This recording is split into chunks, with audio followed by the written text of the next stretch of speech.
Армысыз, қадірлі жанкүйер, Қазақстан Премьер-лигасының 24-ші туры біраз сұраққа жауап берді, бірақ әлі де кім чемпион болады деген сұрақтың басы ашық. Осы турда бір команда, яғни Елімай командасы чемпиондықтан сытылып қалғанын көріп отырмыз. Негізі 3 команданың үлкен 4 команданың мүмкіндігі әлі де тыйылған жоқ.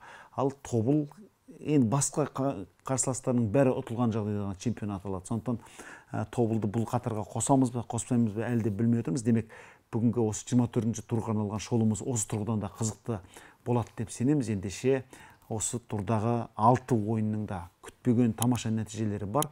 Ендеше соны бір сараптап көрейік. Бастаймыз. Арнамыздың демеушісі 1xBet компаниясы алда Қазақстан чемпионатында аса маңызды ойындар бар. Кім чемпион болар екен? 1xBetке сілтеме бекітілген комментарийде есей промокодын теруді ұмытпаңыздар. Осы 24-ші турда басқа матчтарды былай қойғанда бүкіл жанкүйердің Астана Ақтөбе кездесуін күткені күмәнсіз. Астана бұл матчқа аса жоғары мән берді. Өзінің екінші құрамын сонау Англияның Шрусбери қаласына жіберіп, Нью Сейнс командасынан ұтылып та қайтты. Конференция лигасының аясында, бірақ қосалқы құрамдағы жігіттердің өте жақсы ойнағанын көрдік. Бас бапкер Григорий Бабаянның өзі барып келе салып, 2 күн ішінде осында қалған негізгі құрам жігіттерін Астанаға толықтай дайындады. Және бұл матчқа мән берілгеннің және бір себебі сол Хан Тәңір стадионында емес, Алматының орталық стадионында өтті. Сондықтан жанкүйерлердің еркін молынан жиналуына мүмкіндік болды. Дегенмен Астананың қазір керемет бабында екенін байқауымызға болады.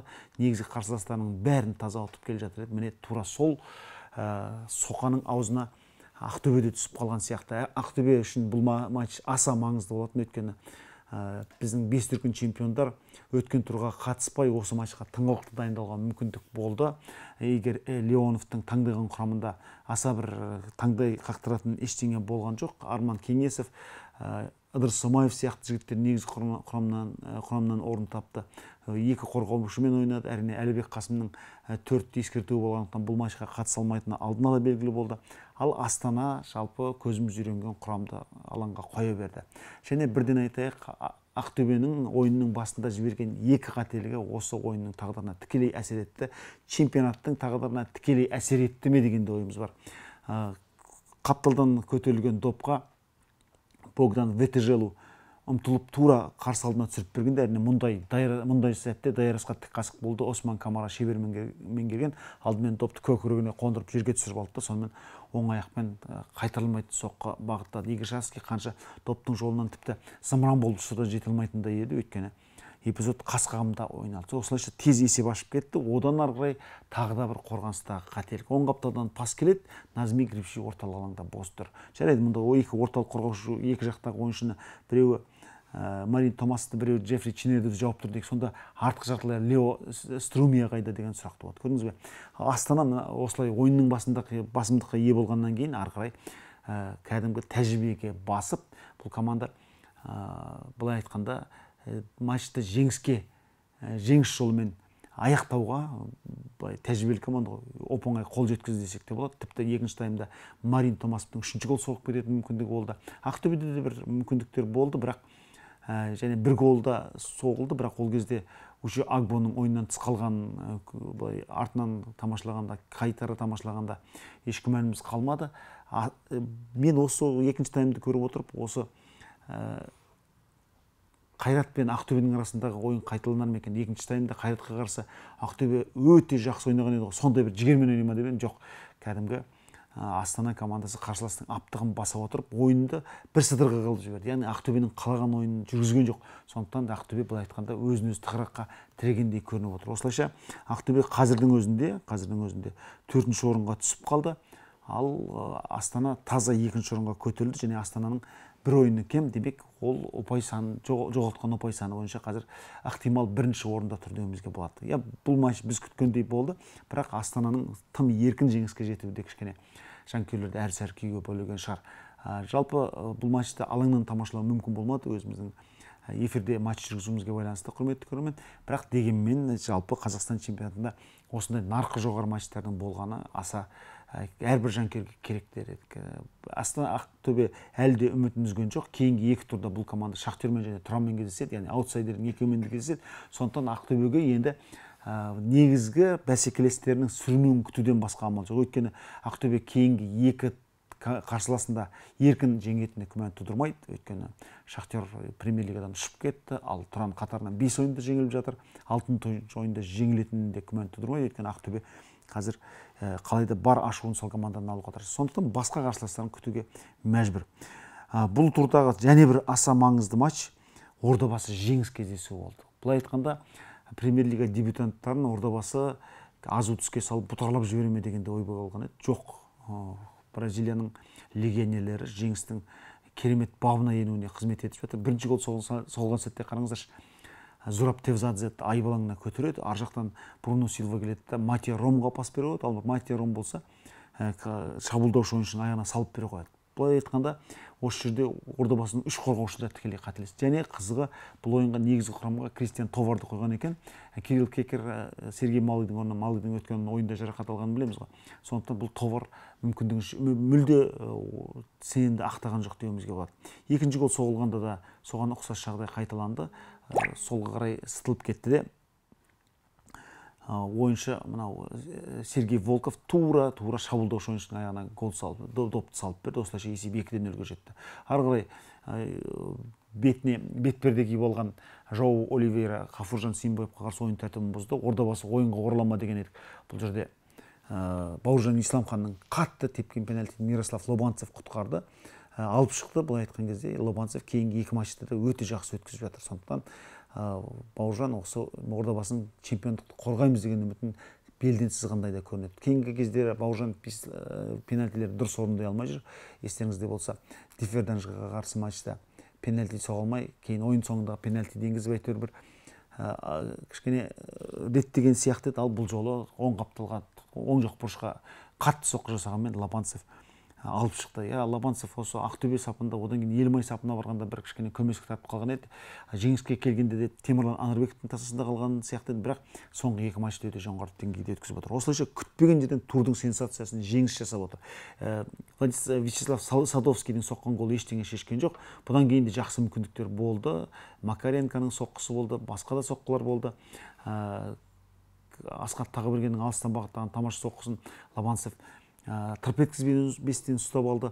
Сұлтанбек Астанов шабуылға жиі араласты, бірақ бәрібір ойын басында жіберіп алған мүмкіндікті Ордабасы соңына дейін пайдалана алмады. Ойыннан кейін Кирилл Кекер осымен Ордабасыдағы сапарым аяқталды деп кетті деген еді, бірақ көп ұзамай команда бұл сөздің әншейін жел сөз екенін айтты, яғни гу өсекті жоққа шығарғандай болды. Кирилл Кекер соңына дейін жеткізеді деген мәлімдеме жасады, яғни чемпионаттың соңына дейін жеткізеді деген мәлімдеме жасады. Бұл тұрғыдан келгенде Қайраттың жанкүйерлері Қайрат үшін Кекер Ордабасын тоқтатып берді деп әзілдеп жүр. Бұл әзілдің астарында ащы сарказм, яғни кекесін барында аңғаруға болады. Өйткені Қайрат өз кезегінде 3 ұпайды соңғы минутта болса да іліп кетті. Сондықтан Ордабасы, құрметті көрермен, бұл Ордабасының соңғы кестесі өте ауыр. Осы 2 қараша күні тікелей бәсекелесі қазіргі 1-ші орында тұрған Қайрат пен Алматының орталық стадионында кездеседі.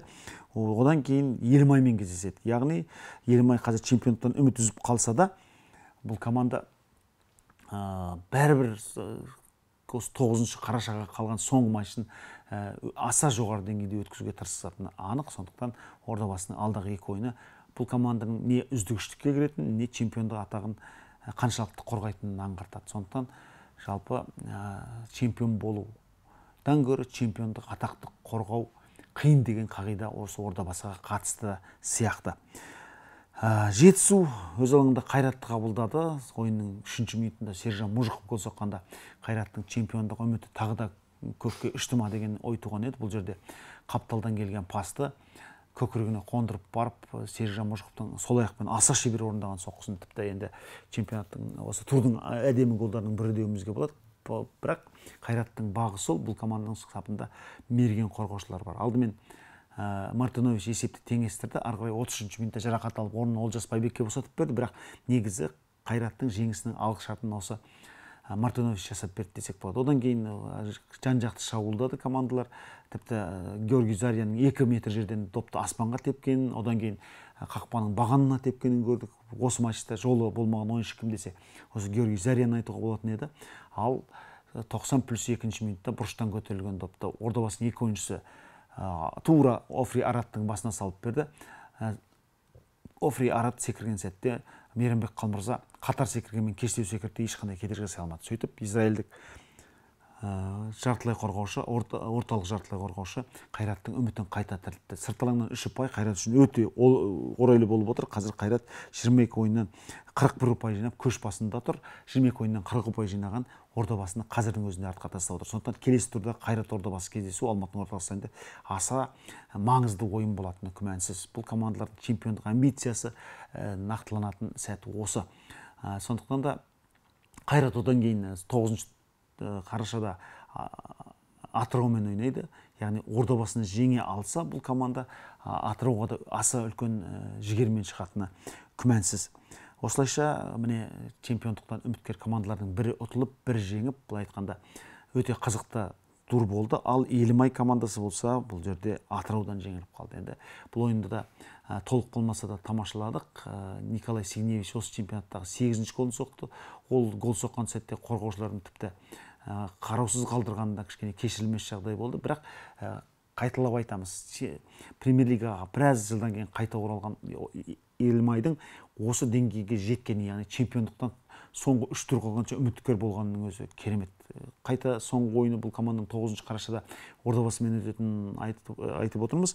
Елімай ол ойында жеңсе де тіпті міне 24 ойында 40 ұпай жинаса да қазірдің өзінде көш бастап тұрған Қайраттан 1 ұпай кем болады. Сондықтан Ордабасы Елімай үшін қазір Еурокубоктың аймағына іліну мәселесі, 4-ші орынға дейін көтерілу мәселесі ғана қалды десек болады. Демек, кейінгі ойында ол соңғы ойында қалай да жеңуге тырысуы керек. Бірақ Андрей Карповичтің командасын осында шебер болып біздің чемпионатқа қосылған үшін де қадірлеуге тиіспіз.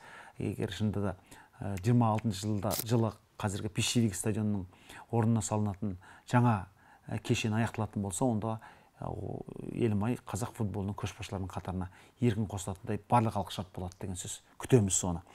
Бұл турдағы енді Шахтер Қызылжар кездесуінде Айбар Абдулланың голын айтып өтуіміз керек. Айбар осы Шахтерға ауысқаннан кейін екінші рет премьер-лигада гол соғып отыр. Өткен турда Аңсар Алтынқазы соққан, бұл жолы Айбар Абдулла соқты. Ендеше Шахтер тұяқ серпіп, бәрібір премьер-лигадан түсіп бара жатқанда тұяқ серпіп қалды десек болады. Қызылжар және Лайонел Адамс алаңнан қуылғаннан кейін соқты ғой Айбар Абдулла бұл голды. Ал Лайонел Адамс болса Шахтердің сапына келіп екінші рет алаңнан қуылып отыр. Команданы былай айтқанда ұятқа қалдырып отыр десек болады. Бірақ Шахтер есеп теңестіруге бәрібір мүмкіндік тапты. Команда ойыншысы алаңнан қуылғаннан кейін есепті теңестіру дегенде ерлік, демек 10 ұпайға жеткізді Шахтер, бірақ бұл әрине жыртыққа жамау бола алмайтынын жақсы білеміз. Ал Тұран болса қатарынан 5-ші ойында жеңілді, Қайсарға есе жіберді. Және бұл ойында Қайсар ойыншысы алаңнан қуылғаннан кейін жеңіске жетті. Яғни Горан Милойко 60-ші минуттардың ортасында алаңнан қуылып кетті, ал 71-ші минутта Айбар Жақсылық пенальтиде дәл енгізді. Айбар да осы чемпионаттың соңына таяғанда, мергендер көшіне менің де ілесуге мүмкіндігім бар деп өзін танытып жатқан сияқты. Өйткені ұлттық құрамаға шақырып, бұл жігіттің тынысын черчесінде ашқан болар. 7-ші голын соғып отыр. Осы турда мысалы Николай Сигневич 8-ші голын және Айбар Жақсылық 7-ші голын соқты. Ал Жоу Полу мергендер көшінің басында өзінің мықтылығын дәлелдей алған жоқ, яғни арғай гол соғылған жоқ. Ал Тобыл бұл турға қатысқан жоқ. Ислам Чесноковтың гол соқпайтыны содан ақ белгіледі.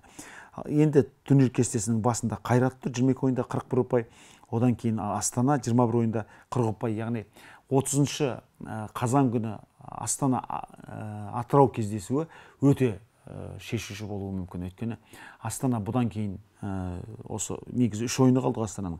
Атыраумен ойнайды, одан кейін Тобылмен ойнайды және соңғы турда Жетісумен ойнайды. Демек, Астананың қазіргі алдағы 3 қарсыласы да кез келген уақытта аяқтан шалуға дайын болуы мүмкін. Тобылдың өз алаңында қалай жақсы ойнайтынын біліп жүрміз, көріп жүрміз. Сондықтан Тобыл осы 2-ші қарашада өтетін ойынға қазірден ақ міне осы турды қалдырып барып дайындалып жатыр. Бірақ Астананың график, яғни кесте тығыз болған сайын қалай ойнайтынын да көзіміз көріп келеді. Және соңғы турға қандай шешім қабылдайды. Тағы да Еуропа лигасын құрбандыққа шала ма Григорий Бабаян деген сұраққа әлі жауабымыз жоқ. Өйткені 7 қарашада Астана Пафос командасымен ойнау керек. Бұл ойынға да қосалқы құрамды қосама, болмаса 9 қарашадағы ойынға негізгі ойыншыларды, яғни жетісумен ойынға негізгі ойыншыларды сақтай ма? Бұны әрине уақыттың алдына түсіп алып жүгіріп өзімізше болжам жасамай ақ қояйық. Бірақ Астананың осы Атырау, одан кейін Тобыл, одан кейін Пафос, одан кейін жетісумен ойнайды. 4 ойыны алдағы 10-11 күннің ішінде